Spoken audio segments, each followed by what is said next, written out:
This is how we're going to do the triple crochet.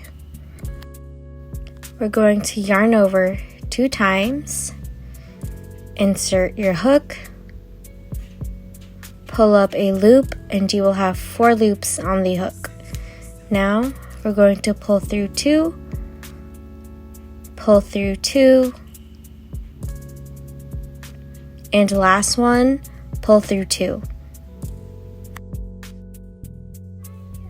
So I'm yarning over 2 times, inserting the hook,